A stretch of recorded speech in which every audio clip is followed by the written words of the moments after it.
Welcome students to Synopsis IAS. I am Dr. Mohammad Zia and this is our World History Series. पिछले video में हमने बात की थी अबाउट वर्ल्ड वॉर वन और उसी की सीरीज को आगे बढ़ाते हुए आज हम बात करेंगे लीग ऑफ नेशंस की because apart from all the treaties जो कि आई थिंक वीडियो नंबर 16 था कि जो भी डिफरेंट ट्रीटीज हुई main was treaty of Versailles, treaty of Saint Germain and all, treaty of Sevres, treaty of Neuilly और ये एक आउटकम था। लेकिन जो मेजर आउटकम था वर्ल्ड वॉर वन का और जिसके बाद जो वर्ल्ड लीडर्स थे उनको इस चीज़ की ज़रूरत महसूस हुई कि हमारे पास एक ऐसा इंटरनेशनल ऑर्गेनाइजेशन होना चाहिए जो कि सारी चीज़ों को मैनेज कर सके, इस तरीके की जो भी कंट्रीज़ के आपस में कॉन्फ्लिक्ट्स हैं उनको रिजॉल्व कर सके। सो उसी के लिए या उसी पर्पस से ये चीज़ एग्जिस्टेंस में आई which is known as League of Nations. Although League of Nations जो है वो it largely failed, that's also true, क्योंकि लीग ऑफ नेशंस जो है वो किसी भी कहना चाहिए कि काफ़ी ऐसी चीज़ें थी जो वो सॉल्व नहीं कर पाया, जिसकी वजह से एक पॉइंट ऐसा आता है कि लीग ऑफ नेशंस का एग्जिस्टेंस सिर्फ ऑन पेपर रह जाता है बिकॉज इट इट इट जो हम आगे रीजंस में भी पढ़ेंगे कॉजेज ऑफ फेलियर में कि वो instead of being a league of nations for many of all nations rather it remained a puppet which was in hands of few superpowers. So if we see the origin of this league of nation, तो league of nation का जो origin है वो कहीं ना कहीं 1918 में American president Woodrow Wilson ने 14 पॉइंट्स दिए थे और यही कहीं ना कहीं बेस बना इस लीग ऑफ नेशंस का। तो what were those 14 points? First of all जो बहुत इंपॉर्टेंट पॉइंट था उनका और उन्होंने ये पूरा ड्राफ्ट जो दिया था उसमें था सबसे पहले अबॉलिशन ऑफ सीक्रेट डिप्लोमेसी। ये एक बहुत बड़ा इशू था, सीक्रेट डिप्लोमेसी जो डिफरेंट कंट्रीज के बीच चल रही थी। जैसे हमने देखा जिस तरीके से अलाइज बने, जिस तरीके से सेंट्रल पावर्स जो हैं वो एक तरीके से एक जो नेशंस की ग्रुपिंग हो रही थी और इस नेशंस की ग्रुपिंग में इस सीक्रेट डिप्लोमेसी का, इस इंटेलिजेंस का कह लीजिए, इस एस्पियोनाज का कह लीजिए, इसका एक बहुत बड़ा रोल था। तो उनका ये मानना था, वुडरो विल्सन ये अमेरिकन प्रेसिडेंट थे, कि ये जो पार्ट है कंट्रीज का आपस में सीक्रेट डिप्लोमेसी का ये ख़त्म होना चाहिए। उसके अलावा जब हम कॉलोनाइजेशन में भी हमने देखा और उस दौर में 18th और 19th सेंचुरी में भी हमने देखा कि किस तरीके से नेवी जो है या who will be the power in the sea will decide, और having a good navy or a good sea fleet एक स्टेटस सिंबल माना जाता था। तो सेकंड पॉइंट जो वुडरो विल्सन ने दिया वो यही दिया कि there should be free navigation at sea for all nations.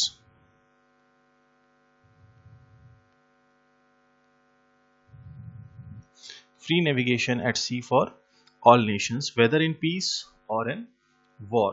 तो ये एक दूसरा पॉइंट उन्होंने दिया। I am not going to we are not going to discuss all 14 जो मेजर पॉइंट्स थे जो इंटरनेशनल डिप्लोमेसी में डिस्कस थे या इंटरनेशनल सिनेरियो में ज़रूरी थे। सो फर्स्ट ऑफ ऑल वो secret diplomacy, second was free navigation, क्योंकि ये देखा गया कि काफ़ी कंट्रीज़ ने जब एक दूसरे के ऊपर रेस्ट्रिक्शंस लगाना होता था तो वो उनके सी ट्रेड को या उनकी शिप्स को रिस्ट्रिक्ट करते थे। Then all around reduction of armaments.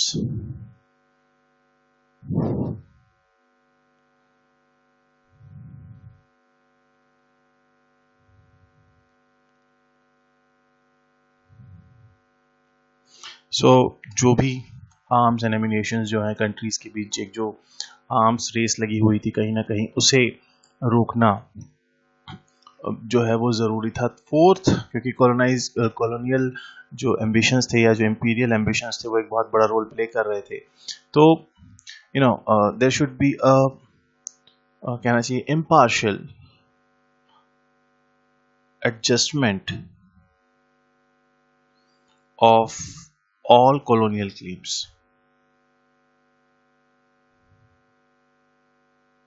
सो ये हमने देखा कि अफ्रीका के अंदर भी और एशिया के अंदर भी काफ़ी कुछ ऐसी चीज़ें होती थी जो कि जो कॉलोनियल पावर्स थी, जो जो कॉलोनाइजिंग कंट्रीज थी, उनके बीच रीजंस ऑफ डिस्प्यूट रहा। और यही रीजन ऑफ डिस्प्यूट बेसिकली जो है कहीं ना कहीं कॉन्फ्लिक्ट में, ज़्यादा बड़े कॉन्फ्लिक्ट में बदल जाता था, and ultimately it led to war and everything. Fifth point जो था, it was about restoration of Alsace and Lorraine to France. Restoration of Alsace and Lorraine to France, क्योंकि ये एक बहुत बड़ा रीज़न था जर्मनी और फ्रांस के बीच हो रहे कॉन्फ्लिक्ट का। After that he said about, he talked about the restoration of um, restoration of Belgium,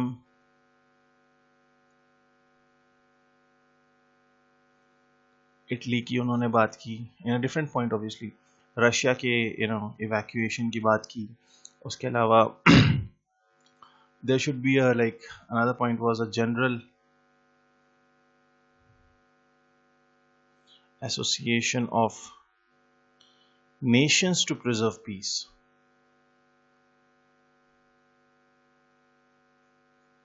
To preserve peace. So this was very important, and actually this became the grounds of League of Nations. So कुछ इसी तरीके के जो points थे, they were more like self government for the people of Austria and Hungary, क्योंकि Austria Hungary भी एक बहुत बड़ा पावर था सेंट्रल यूरोप में, जिसकी वजह से जो हमारे कैपिटलिस्ट नेशंस थे, लार्जली जो इम्पीरियलिस्ट नेशंस थे, उनकी एम्बिशंस को कहीं ना कहीं डर भी था, और वो उनके एक्सपेंशन में बहुत बड़ा एक कहना चाहिए कि हर्डल बन रहे थे, स्पेशली अगर if they, because not because कि वो कॉलोनाइज कर रहे थे, लेकिन अगर वही ऑस्ट्रिया हंगरी या जर्मनी जैसी पावर्स जो हैं, if they are continuously involve in battles and wars, तो कहीं ना कहीं उनका जो जो सारा एनर्जी है या जो सारे रिसोर्सेज हैं, they have to target, that they have to focus towards that battle, and imperial या जो colonial ambitions थे वो कहीं ना कहीं हर्ट हो रहे थे। सो इनिशियली ये 1918 में आया था, और इनिशियली तो कुछ भी ऐसा इसको पॉपुलैरिटी नहीं मिली, इसको उतना वेटेज नहीं मिला, लेकिन that they got popularity when peace talks were going on. और जर्मन्स ने ये कहा कि ठीक है, we are ready for the peace talks, लेकिन whatever the peace talks are, they should be based on these 14 points, and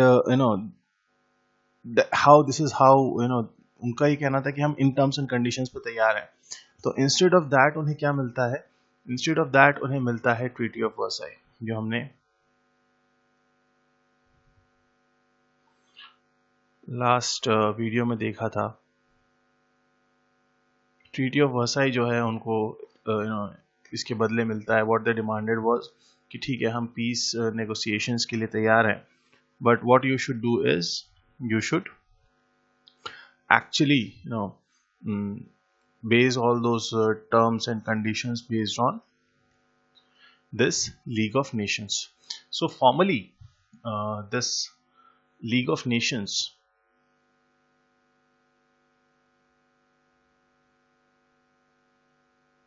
came into existence on 10th January 1920, और ये वही डेट है जिस दिन ये ट्रीटी ऑफ वर्साई भी effect में आती है। So this League of Nations was formed, आपका हो गया तो जेनीवा में, it had its headquarter, and initially this was a very important international body, और ऐसा नहीं है कि later on because it failed तो हम इसको सिर्फ क्रिटिसाइज करेंगे. They had done some good job.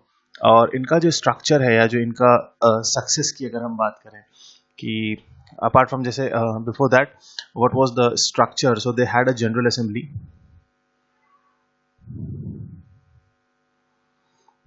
like United Nations की. फिर they had a council. Basically ये जो council थी, this was a very smaller body as compared to the general assembly, or this was supposed to meet 3 times every year, and it had 4 permanent members. Actually 5 थे, लेकिन um, out of that 5, USA said that we are not going to join this. So Britain, France, Italy and Japan. Britain, France, Italy and Japan were the main or the permanent members. Fifth was USA. लेकिन USA ने कहा कि हम इसको join नहीं करेंगे. अभी हम आगे देखेंगे कि यूएसए ने मना क्यों किया. So this was the structure of the league. उसके अलावा they had like another body inside the league was the Permanent Court of International Justice.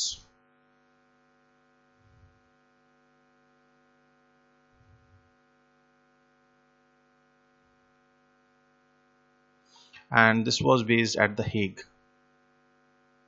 So even today the international court of justice जो है वो Hague में है, और ये उसका एक्चुअली वही कहना चाहिए वट एवर द इंटरनेशनल जितने भी डिस्प्यूट्स होते हैं उसका एक सेटलमेंट बॉडी है. And it is quite in news specially India और पाकिस्तान के साथ जो कश्मीर इशू को लेके काफ़ी कुछ चीज़ें हैं. The Kulbhushan Jadhav case, everything is it is in the international court of justice. Apart from that, it had a secretariat and a commission, various commission and committees. So this was the general structure of the league. Now, what league actually did for या जो successful अगर हम इसको कहें कि achievements of the league.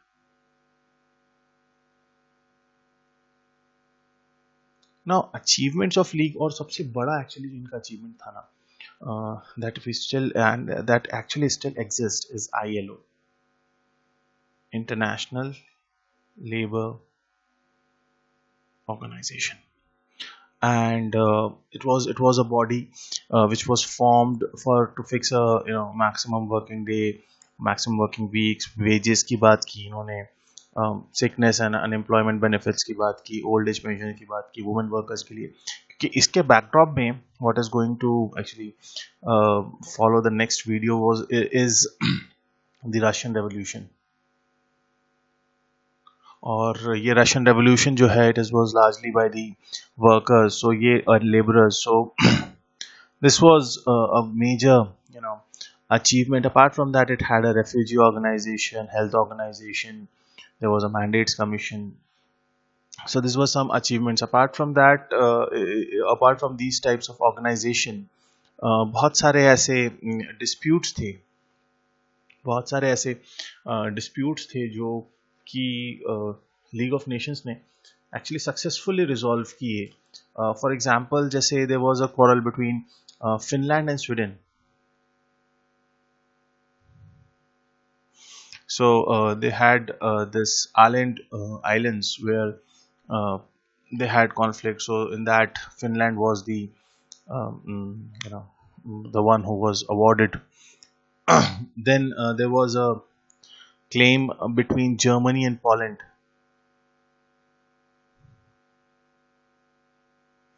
उनके बीच dispute था, that was successfully resolved. There was a Greek invasion in Bulgaria. Turkey जो है वो मोसुल प्रोविंस इराक का जो है उसके ऊपर. तो काफ़ी ऐसे कहना चाहिए इंसिडेंट्स थे और काफ़ी ऐसे इंटरनेशनल डिस्प्यूट्स थे जिसको लीग ने बहुत ही सक्सेसफुली रिजॉल्व किया. लेकिन बावजूद इसके the league was a failure. The league was a failure. Now the question is why league was a failure. First point. Now this is a very important point. ये questions directly आ सकते हैं आपके mains के examination में. So I am mentioning the points. Be very much attentive and be very much careful about these points, because ये एक आपको एक अच्छा क्वेश्चन मिल सकता है एग्जाम में, which is gonna, and you can actually score good if you're coming up with right points. Like the first point, why league failed was it was too close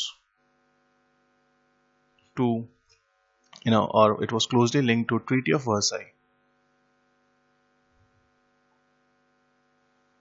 Now, how it was, too close to Treaty of Versailles? The initial advantage, or the initial disadvantage rather, जो इस league का बना वो ये था कि बनते वक्त तो इट वाज क्लेम दैट कि ये वुडरो विल्सन की 14 पॉइंट्स को कहीं ना कहीं जस्टिफाई कर रहा है, but the way league was designed, the way these structures was designed, was that it will benefit the victorious powers. जो वर्ल्ड वॉर वन में victorious powers थे उनको benefit करने लगा, and it had to defend a peace settlement. और इनका जो piece settlement था वो बहुत ज़्यादा बायस्ड कहना चाहिए. For example security council, sorry the council जिसे कहा गया, उसमें जो परमानेंट मेंबर्स थे वो सारे विक्टोरियस कंट्रीज थे. ये एक बहुत बड़ा जो है एक कहना चाहिए ड्रॉबैक था. सेकेंड, दो it was formed by the American president, but it was rejected by USA. Now, why it was rejected by USA? What happened? If because US elections भी जो हैं they are on the go results. So I must tell you one thing कि वहाँ president या कोई भी अगर कुछ sign या कुछ treaty कर भी देते हैं, so ultimately if that is something which is impacting, which is having a huge impact on American, whether it is international relations or चाहे वो उनके internal matters हों, so everything has to be passed by the Senate. Though it was based on the 14 points given by Woodrow Wilson, but largely what happened that the US Senate in 1920 it rejected this bill. That it rejected actually both the Treaty of Versailles as well as ये league को भी उन्होंने reject कर दिया. There were a number of reasons. They had their own issues.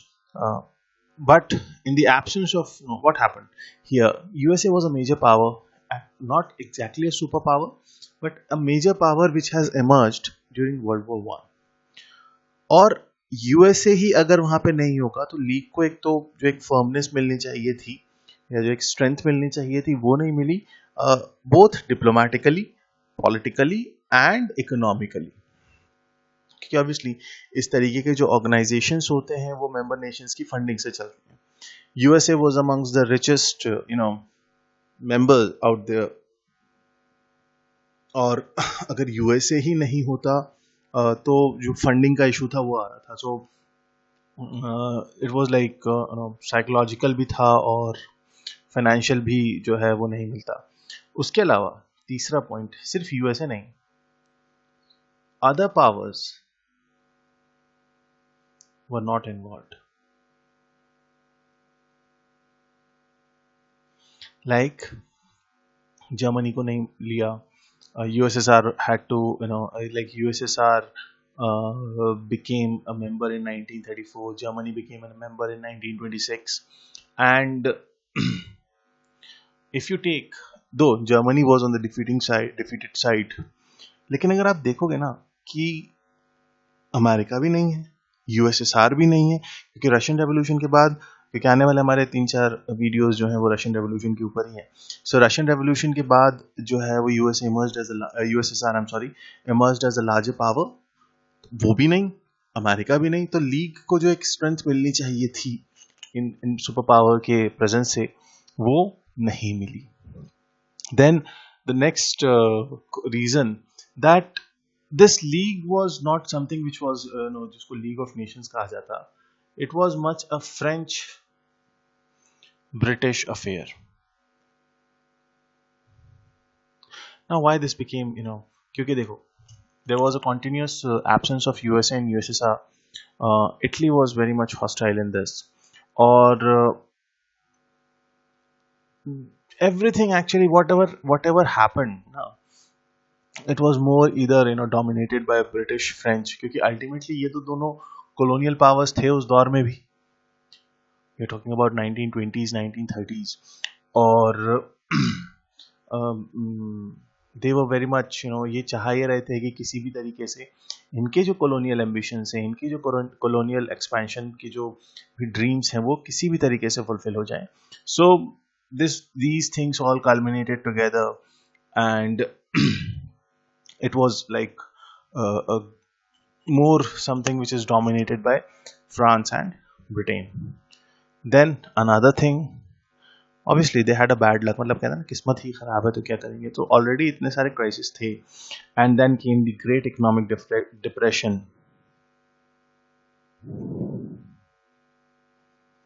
Of 1929. पूरी दुनिया में जो है the situation was really out of control, क्योंकि इकोनॉमिक क्राइसिस था, द ग्रेट डिप्रेशन था. मतलब और ये वो पॉइंट था एक्चुअली जब बहुत सारे ऐसे कंट्रीज में, स्पेशली जापान, इटली और जर्मनी में, there was rise of ultra nationalism, there was rise of autocratic rule. Hitler आए, मुसोलिनी आए, जापान में भी मिलिट्री रूल आ जाता है. So they were like increasing right wing extremism, जिसको हम आम जबान में कहते हैं, वो इन कंट्रीज में ज़्यादा हुआ. और उसी का इम्पैक्ट ये था कि मतलब वो अलग से राइज करने लगे, और plus the economic crisis. And they actually जो भी, और ये इतने ज़्यादा एक्चुअली एक पॉइंट पे आके स्ट्रांग हो गए थे, चाहे मुसोलिनी हो चाहे हिटलर हो, कि वो लीग की सुन ही नहीं रहे थे. उन्होंने बोला we don't care about you.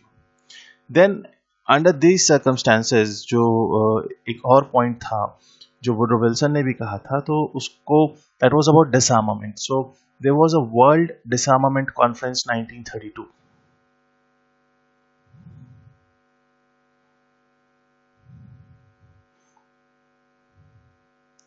और ये जो वर्ल्ड डिसआर्मामेंट कॉन्फ्रेंस थी, ये भी फेल हो गई.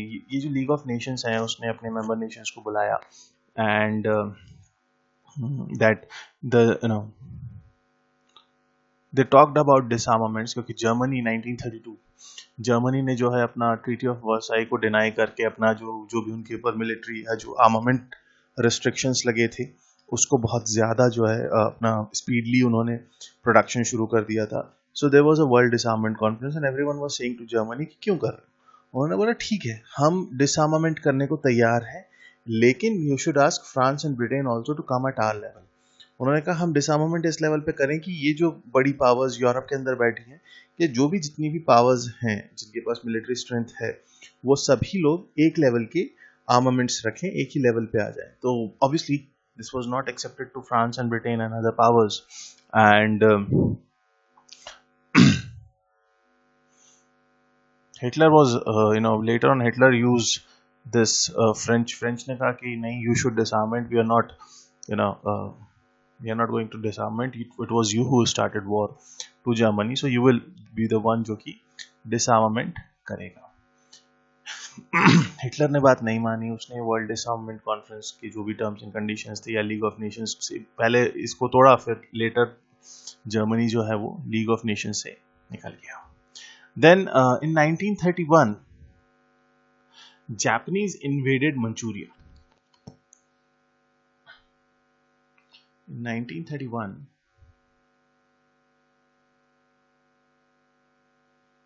Japan invaded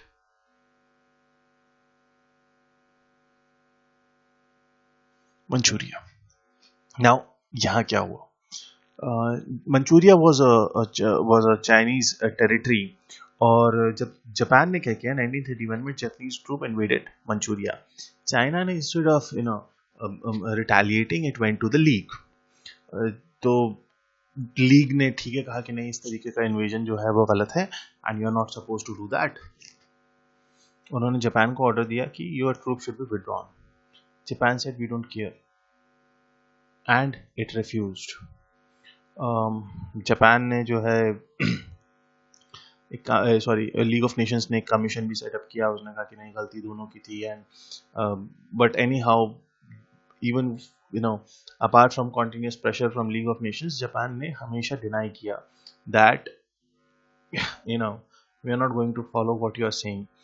So when Japan rejected this, you know, तो यहाँ पे एक कॉन्फ्लिक्ट आता है कि यहाँ पे, क्योंकि जब जर्मनी ने कहा कि हम नहीं मानेंगे, तो फ्रांस और ब्रिटेन ने कहा कि ठीक है, if you are not going to disarm we are going to impose economic sanctions over you.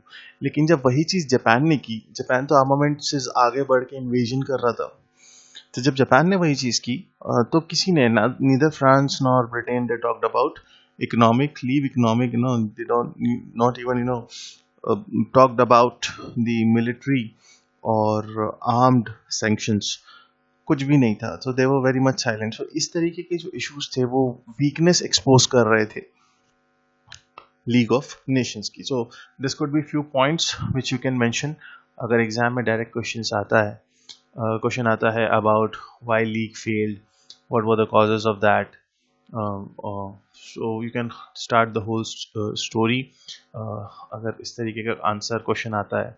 So I expect that that would be a 15 mark a question. So you can start at like introduction में you talk about Woodrow Wilson's 14 points. No need to mention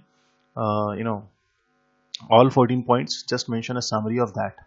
Then in the body, all these points that yes, League of Nations failed because of this and number of reasons, and you can conclude that yes, this was the weakness of League of Nations, but yes, one of few major contributions of League cannot be denied, like ILO, International Court of Justice, and more or less later on when United Nations will be formed, so जो organizational structure था, organizational structure है United Nations का, वो by and large it was derived from this. So in this manner you can design this answer, you can frame this answer.